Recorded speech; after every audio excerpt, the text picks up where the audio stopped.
Hello everyone, I'm Ivan Spirov, a philosophy doctor from Sofia University, Bulgaria.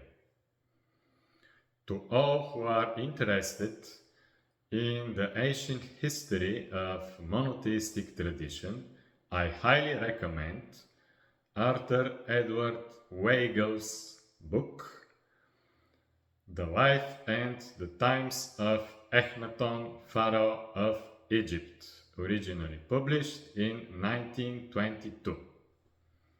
I personally learned about Weigel's work from the last book of Sigmund Freud called Moses and Monotheism. The book of Weigel about Akhnaton is especially valuable because it was written more than 100 years ago on location in Egypt when the tombs were opened and when the inscriptions were deciphered. However, in this video I want to shed light on one of Weigel's hypotheses, which I think is not just problematic, but quite impossible. But first, let's start from the beginning. Who is Akhnaton and why is he so important?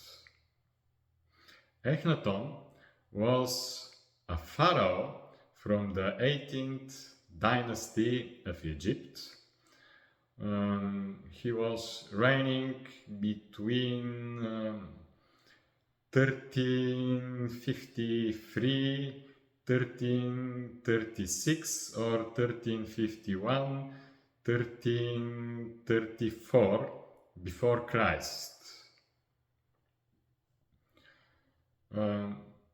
Akhnaton, whose original name was Amenhotep IV, was the son of the Amenhotep III and Queen Tiye, and his wife was the world-famous Syrian princess and Queen of Egypt, Nefertiti.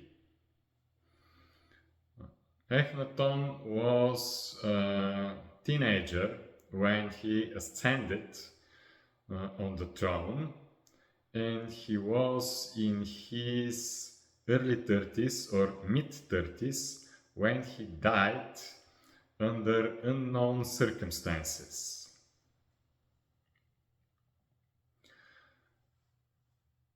However, Akhnaton is remembered in human history with his religious reform.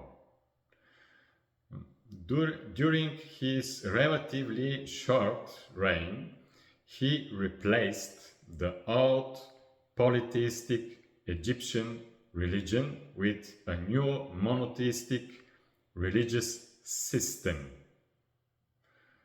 What are the basic doctrines of Akhnaton's monotheistic religion?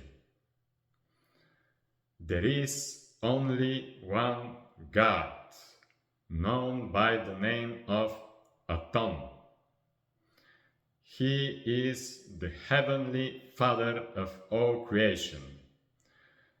His only symbols are the sun disk and the rays of light. In Akhnaton's religion, there are no devil, no demons, no hell, no black magic, no superstitions. In his religion, there are only God, man, and the afterlife. But we don't know much about this afterlife.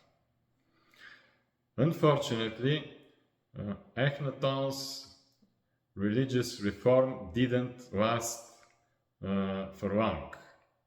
After his early death, under unknown circumstances, the priests of the polytheistic Egyptian religion rose up and overthrew the whole 18th dynasty. The last ruler of the 18th dynasty was the famous boy pharaoh Tutankhamun, whose original name was Tutankhaton.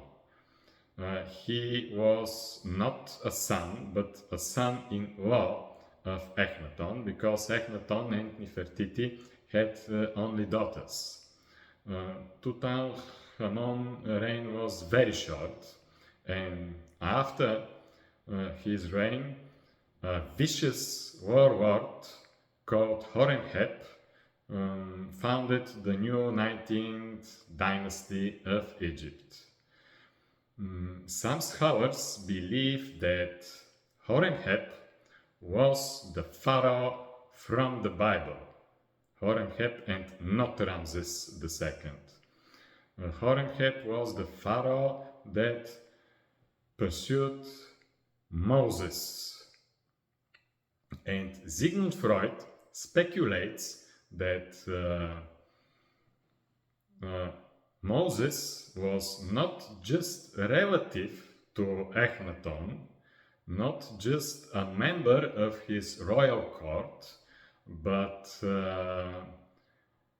Moses was his student. But of course, that's only speculations. And now we come to the hypothesis of Weigel, which I think is not just problematic but quite impossible. Because Weigel believes that Akhnaton had created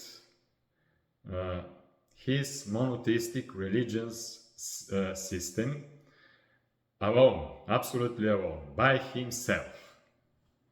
Wait a minute.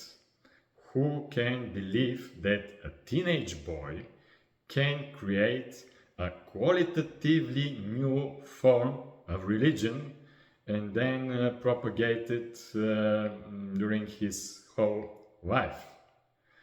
I can't believe that. I think that's impossible.